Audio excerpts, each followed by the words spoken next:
La voie du véritable pardon de Pasteur Masolo Tchounassi, chapitre 6. À qui pardonner? Grand 2. Une autre dimension, 2 points. Prier pour ses ennemis et les bénir. Dieu ne souhaite pas la mort de nos ennemis afin qu'en leur laissant du temps, ils rencontrent sa puissance au travers de votre prière et de votre amour. Ainsi, lorsque vous voyez le persécuteur Saul, Jésus voit l'apôtre Paul. Quand vous voyez la prostituée, Jésus lui voit l'évangéliste. Quand vous voyez le possédé de Gadara, Jésus voit l'apôtre de Décapole. Quand vous voyez Simon Grosseux qui renie son maître, Jésus lui voit l'apôtre Pierre. De ce fait, Dieu peut voir au travers de la laideur d'un caractère le futur d'un homme transformé. Le centenier et ceux qui ont crucifié Jésus ont fini par admettre que, assurément, cet homme était le Fils de Dieu. Jésus était en train de mourir pour les sauver. Les mains qu'il perçait étaient en train de les guérir. La couronne d'épines placée sur sa tête était pour qu'ils aient la gloire. Jésus était en train de donner sa vie pour les gens qui le tuaient. Eh bien, c'est cela être chrétien. À moins de nous tromper de religion ou d'être dans une autre doctrine, puisqu'aujourd'hui la Bible est de plus en plus mise de côté. Nous sommes devenus davantage des oins de Dieu avant d'être chrétiens et enfants de Dieu. Statut de celui qui opère premièrement dans l'amour. Vivons dans l'amour et laissons Dieu faire ce qu'il veut faire.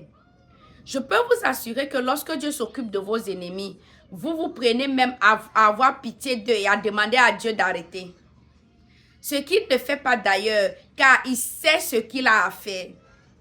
Il m'est arrivé personnellement de maudire quelqu'un sur un ordre de l'Esprit de Dieu et j'ai intercédé pour cet homme. Quand on opère dans l'Esprit, c'est Dieu qui maudit, mais quand c'est la méchanceté qui opère, on s'expose à être maudit en retour.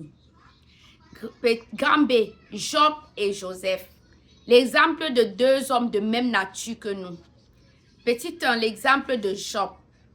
Job chapitre 42, le verset 10 dit: L'Éternel rétablit Job dans son premier état, quand Job eut prié pour ses amis, et l'Éternel lui accorda le double de tout ce qu'il avait possédé.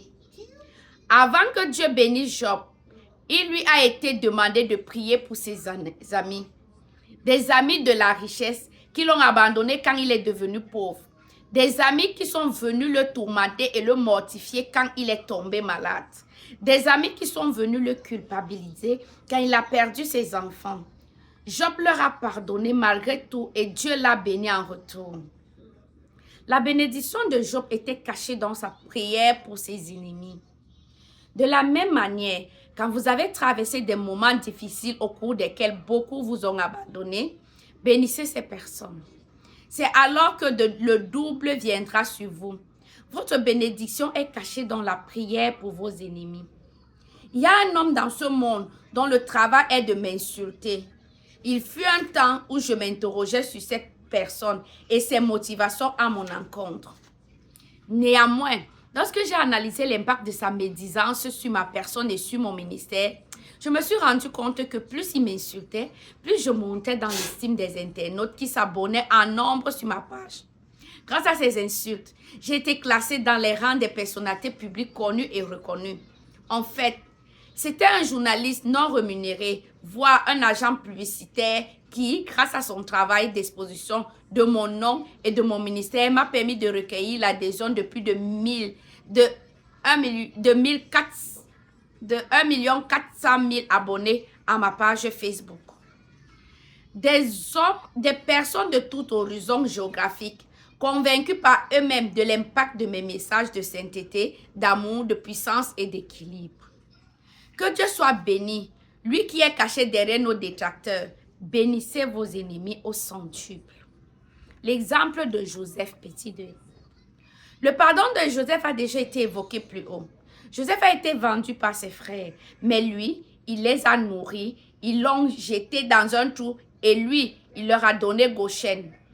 Ils lui ont donné l'esclavage et la servitude et lui, il leur a donné la liberté.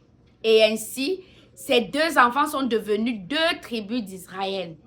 Il s'est dédoublé parce qu'il était directement en Manassé et en Éphraïm. C'est pourquoi la tribu de Joseph à proprement parler n'existe pas. Car elle existe en deux. Sans être l'aîné de la famille, Joseph avait l'onction de l'aîné, celle de Ruben. À sa mort, il a donc été représenté par deux enfants, Manassé et Éphraïm. C'est le seul fils de Jacob, Israël, qui a produit deux tribus. La récompense de celui qui pardonne est double. Si Judas peut dire qu'il a engendré David et que David a engendré Jésus, c'est grâce à Joseph. Car Joseph lui a donné la liberté et la nourriture pour qu'il mange, qu'il vive, qu'il engendre. De même, si on peut parler de Moïse, c'est grâce à Joseph. C'est lui qui a pardonné à Lévi et Lévi a engendré Moïse. Et par voie de conséquence, si Israël est sorti de l'Égypte, c'est grâce à Joseph. J'en veux pour preuve la révélation qu'il avait de leur sortie, disant aux fils d'Israël, Dieu vous visitera et vous ferez remonter avec vous mes eaux loin d'ici. Genèse chapitre 50, le verset 25 et Exode chapitre 13, le verset 19. Il est la préfiguration de la résurrection de Jésus-Christ, car il est sorti de l'Égypte par ses eaux. Joseph est en quelque sorte un type de Christ dans l'Ancien Testament. Il a épousé une étrangère comme Jésus a épousé l'Église. Il a été vendu par ses frères comme Jésus a été vendu par ses frères. Il a prospéré dans une terre inconnue comme les nations croient davantage à l'Évangile plus qu'Israël y croit. Il a convaincu la tentation de la femme de Potiphar. Il a vaincu la tentation de la femme de Potiphar comme Jésus a vaincu la tentation du diable dans le désert. Il est sorti de la prison pour aller sur le trône, comme Jésus, après la résurrection, est allé sur le trône, assis à la droite de Dieu le Père. Bien-aimés, le pardon fait de nous la manifestation de Christ parmi les hommes.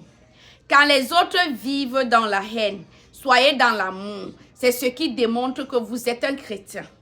Quand les autres restent dans la rancune, en gardant en mémoire l'offense, discernez quelle place vous laissez à la mémoire dans votre processus de pardon.